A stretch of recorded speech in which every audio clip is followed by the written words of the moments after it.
Hey, JK here. I want to thank you for sharing part of your day with me. Ladies and gentlemen, we are finally here. We are finally to the playoffs in all of the leagues at this point in time. Well, in the leagues that we're going to be playing in the playoffs that matter, not the contention rounds. You know, those are dignity rounds in my opinion. But in any case, finally done with the regular season in all the leagues, and we are into the potentially first week of playoffs, second week of playoffs, or halfway through the first week of 2 weeks of playoffs. So I'll explain all of it. I'll let you know. We're going to go ahead and get to the people who were not in the playoffs and or in the dignity rounds, as I call them. First thing we're going to talk about, the Kent Murphy Dingers. This was the last week of regular season. We did lose 4 categories to 6 categories. However, we did take the playoff team that we were playing all the way to the brink. We were pretty close in several categories. Only lost by a few here and there, but hey, a loss is a loss, a win's a win, so on and so forth. But the exciting part is the adds and drops. Now, I'm not going to go over who did well. Just know that Eugene Suarez was the only reason that other guy beat me. And I'm so happy that Eugene Suarez is on some of my other teams, so we're going to talk about him. But let's go ahead and get to the adds and drops really quick. Now, you might think, why did this matter? Why were you even trying to add and drop? There's no point in it. Let me tell you something. This is a keeper league. So if you are able to pick a player in round X, you can keep him for the next 3 years there. So the person that dropped some of these players, or the people that dropped some of these players, I'm going to be able to really jump in and benefit, hopefully. So we'll go ahead and say the 2 ads that were exciting, Joey Estes and Cedric Mullins. But the 2 that were exciting, Christian Yelich, who is a 10th round keeper out of 25 rounds, and Joe Ryan, who is a 15th round keeper out of the 25 rounds. So that is great. I am pumped because 1, I can use them as trade bait, but 2, I can also keep them. And I'm so excited to be able to think ahead to next year. So there's got to be something to be excited about. Now, the one little cherry on top, I lost this week. And that caused me to go from 8th place overall to 9th place overall. Because the person who was in 9th place played the person who was in 10th place. The person who was in 10th place made moves 1 week out of the year, and that was to play me. Also, 2 weeks out of the year, and that was to play me. He tried to beat me, and he didn't. So, the person that was in 9th beat the person that was in 10th. Now they're in 8th. But I have more wins. This loss brought my record to 6 wins, 14 losses, and 2 ties. Now, the guy who is in 8th, I think he had like 4 wins or 5 wins, but he had more ties than me. And every tie counts as half a win. So, you know, I had 6 total wins and 2 losses, or 2 ties. So that was 7 total wins. The other guy, I think he ended up having like 4 wins and like 4 wins from the tie. So he had like 6 or 8 ties, something like that. Anyway, he beat me, which is frustrating, but hey, it is what it is. Win's a win, loss is a loss, and a tie is half a win. So that was frustrating. But here's the thing. That actually kind of helps me. Now you might think, why does that help you? How does that help you? Because now, if I don't want to use a keeper on Royce Lewis, I don't have to. I already know I'm going to get like the 2nd pick. And I've kind of looked ahead, and the guys who are going to be picking up in front of me, so one person, I think he already has like Mookie Betts. So, of course, he's keeping Mookie Betts. So, I'll be able to just pick Royce Lewis if I so choose, or, you know, whoever else I might want. Likely Royce Lewis. But point being, I can choose him if I would like. So, that's nice, I guess. That's a silver lining. You gotta have some silver lining when you are 9th out of 10 players. Oh, that's so frustrating. But in any case, now we're going to move to the South Harmon Institute of Technology. And this is a team that was half a game out of playoffs. So while yes, it's frustrating, and yes, it's still going on, I'm really just wanting to take all my anger out and beat this opponent. Just beat him. Because this is the guy that essentially kept me out of the playoffs. And you might say, no, you kept yourself out of the playoffs. Should win more games. See, I get it. However, I was playing this guy to get to the playoffs. And he was playing me to get to the playoffs. He needed like 7 more wins to overtake the person in the West Division. I'm going to say he kept me out of the playoffs. So I just want to beat him as badly as possible. But in any case, after week 1, we're looking good. It doesn't really matter, to be honest with you. But it's another keeper league, so I'm going to be looking to see who I might be able to keep for next year. So that should be pretty exciting. Speaking of keepers, the Russell My Jim Jams team. It's another frustrating league. I lost this week. 5 categories to 7 categories. But I was playing the person who benefited from that very convoluted, cheap, dirty, silly trade that happened where 3 minor league, well, Dylan Cruz was called up. So two minor leaguers and Dylan Cruz were sent over for Pete Alonso, Brent Rooker, and who was the last guy? Oh gosh, I'm blanking on who it was. But anyway, it was another like good player. So convoluted trade, and that really annoyed me. So I really wanted to beat him. Now obviously I didn't beat him, but I kept him from getting a first round bye. So that's good. I'm super excited about that. So that's what you get. In any case, some of my players actually did have some pretty good stats. So I wanted to talk about some of them. I had 4 extra base hits from these 4 guys: Lawrence Butler, Taylor Ward, Jose Altuve, and Bryson Stott. And then a few of the stat lines from individual players: Johnny Diaz, 2 home runs, 5 RBIs. Nate Lowe, 1 home run, 4 RBIs, and 5 walks. That's good. Taylor Ward, 6 runs, 3 home runs, 4 extra base hits, 4 walks, and 4 RBIs. Bryson Stott, 1 home run, 4 extra base hits, and 6 RBIs. And then Tyler O'Neill, 2 home runs, 3 RBIs, and 3 walks. Let's get some guys on base, man. So I think looking at the categories, what really surprised me was I didn't have a single save the whole week. I had 5 holds, but not a single save. So that's kind of frustrating. That's confusing as well because I have like a whole pitcher roster full of bullpen guys, including closers. So that was very confusing to me. In any case, I'm 5th seed. I'm playing the 6th seed guy, trying to beat his breaks off. I'm also sending daily trades with little messages like, hey man, I'm giving you a better trade than the other one, to the guy who made that silly trade that we mentioned before. So hopefully the guy who got the good players loses in the first round of the playoffs. And hopefully I am able to get some type of trade with this guy who obviously doesn't understand baseball.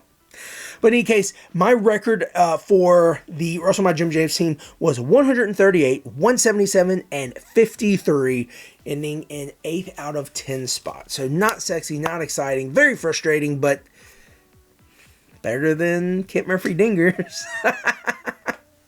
Yeah, that's so sad for me to say. But on a more positive note, we're moving to the Cheese Weasels. This is my Roto League, so still several weeks left. Try to get more points, because right now we're in 3rd place with 117.5 points. Now again, think back to like a month and a half, 2 months ago, we were at 131 points in 1st place. Oh, those were the days. But it's okay. Looking at the overall stats, there are a few categories that we're winning. Strikeouts and also saves. We are very close in a few, such as stolen bases. We definitely need to work on batting average, on-base percentage, or on-base plus slugging, as well as ERA and WHIP. We need to avoid making the blown saves and making the losses point of priority with these pitchers and these relief guys, because we've had several bad outings and added just this week 2 blown saves. That's not good. Those are easy ways to make our points go up, and far easier and sillier ways to make our points go down. But let's go and talk about the guys who have contributed greatly this past week. We have to start with Eugenio Suarez. Whoo, baby. He had 12 total hits, 12 runs scored, 4 home runs, and 4 walks. In addition to that, we had single home runs from Yandy Diaz, Trey Turner, and Bryson Stott, along with 2 home runs each from Mr. Yordan Alvarez, who had 6 RBIs to go with that, and Tyler O'Neill, who had 3 RBIs to go with that. We also had 2 saves each from Kyle Finnegan and Kirby Yates. And I'll talk about the guys who did not help me at all. We had terrible outings, resulting in blown saves, or just bad ERA and WHIP ratios from Joe Jimenez. It's Joe Jimenez for the Braves. Camilo Duvall twice. Kyle Finnegan and Aaron Nola. Come on, man. We also had very cold weeks at the plate from Jake McCarthy, Mason Wynn, and Alec Burleson. We also missed 2 home runs from Jonathan India and Yandy Diaz. As we get to the adds and drops, you can absolutely tell we're focused on pitching. We added Osvaldo Bido, Joe Jimenez, and Adrian Haney, and dropped Yandy Diaz, Osvaldo Bido, and Sean Manaea. Definitely still have some time in this league, and definitely still have some time in this year to get some of these points back. It's going to be awesome if we're able to jump another spot or 2. Obviously, getting in first would be great, but we also have to make sure that we're trying to focus on the right things.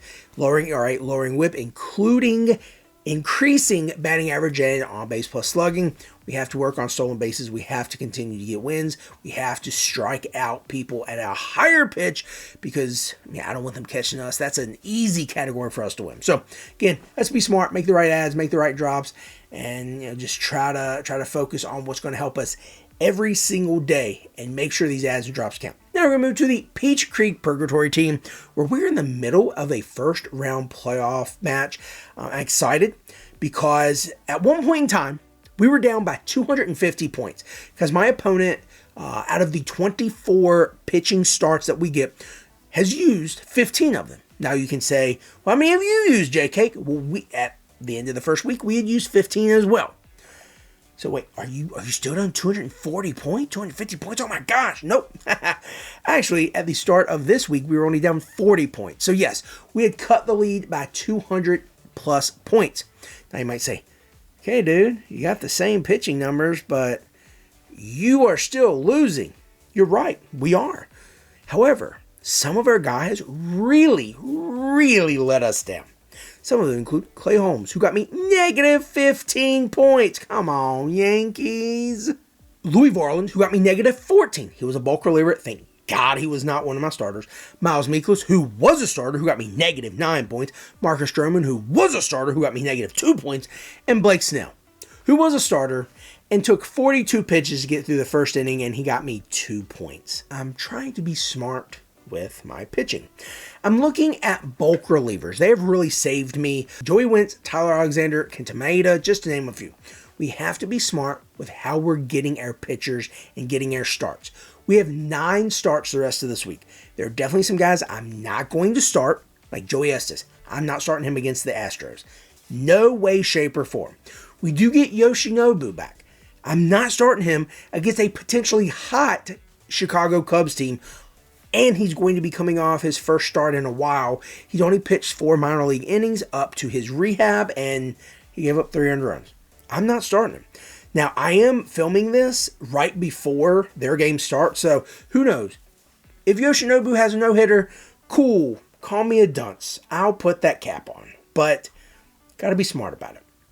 I also want to make sure that we give praise where it is due. Eugenio Suarez is amazing. He has 85 points for me so far. There is a very long list of adds and drops already.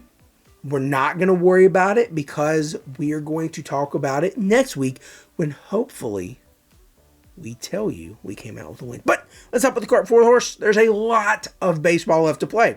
So now let's move to the Funky Junky Joker Monkeys. This is my Fantrax League where we talked about being the 3rd best team, but because of the other division, the top guy getting that next seed, the number 2 seed, I was knocked down to the 4th seed, where I had to play the 5th seed player. We talked about last week how I did beat him in both of our regular season matchups, one by 40, one by 80.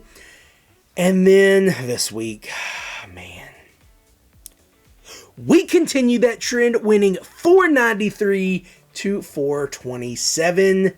Woo! We're on to the second round of playoffs, but let's talk about the guys who did amazing for me. I'm super pumped.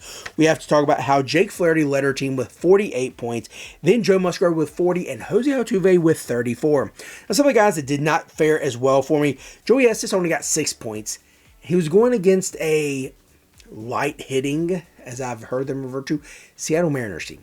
That's not good. We talked about him for the Peachtree Purgatory team, but he was on this team. We released him. Surprise, surprise.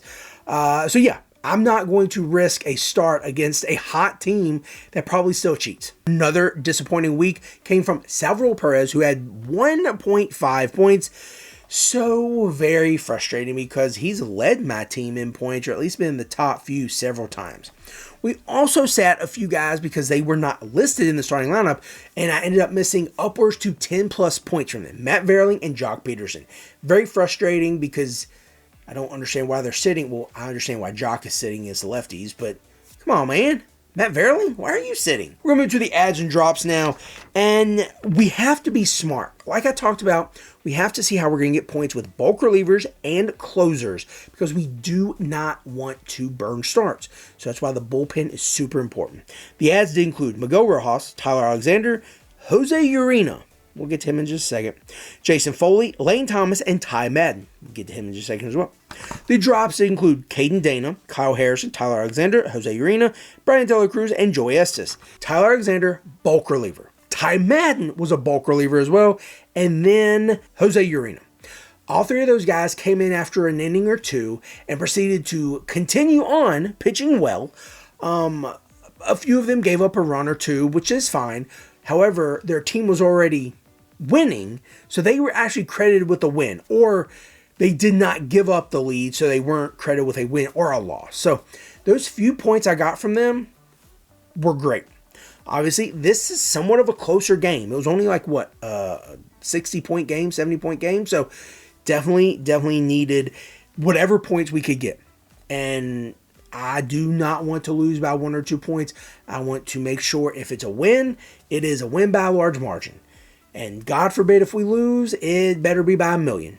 I do not want it to be close because that would be more infuriating and I might lose my mind. So with this win, we are on to week 2 of the playoffs. So second round, and there is reseeding in this league. So I should move up to a higher seed, right? Nope. I am considered the 4th seed. So the worst or the lowest or whatever, however you want to think of it, I'm going to take it personally. So I'm the lowest rated team still in the playoffs, even though I'm not. Point being, I play the number 1 seed, who we have played twice this year. Played in week 2, and he beat me 467 to 402. We played in week 11, and I beat him 468 to 404. That was his first loss of 3 on the season. I was the first loss for him on the season. So it has been a very, very good matchup up to this point. I'm excited about how this is going to go. Again, we have to be smart with our pitching. We have to look at the bulk relievers. We have to look at the relief guys, whether it be holds, saves, whatever it is. We also have to be mindful about the guys we start in the field. I can already tell you tonight, I did not start Carlos Santana and I did not start Lane Thomas. And I'm missing out on about 25 points right there, and that's super frustrating. Well, that's going to do it for the recap of the teams. I'm excited because we do still have at least 3 teams playing for more than dignity.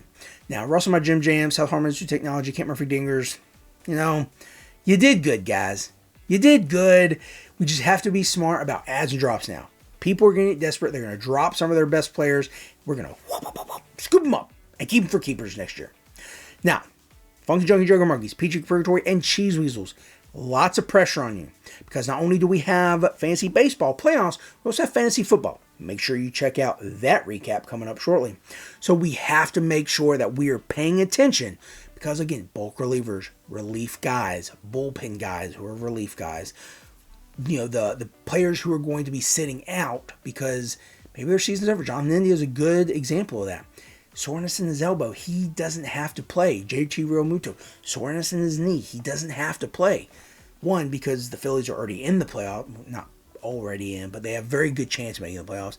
And the Reds, they're already out of the playoffs, or at least it's going to be very difficult for them to make a push for the playoffs. So, 2 very contrasting injuries. Neither one of them have to be pushed. So, this is where we have to be smart. I can already tell you now, there have been a few guys who only went 1 or 2 innings, and some of my opponents, they have burned starts on them. So that's great for me. I just hope I don't get burned like that. But we will hopefully be bringing you good news here in the next few days. I'm excited to bring these ships to you as best we can. And I'm also excited because football's back. Woo! This is Jake, and I want to thank you for sharing part of your day with me.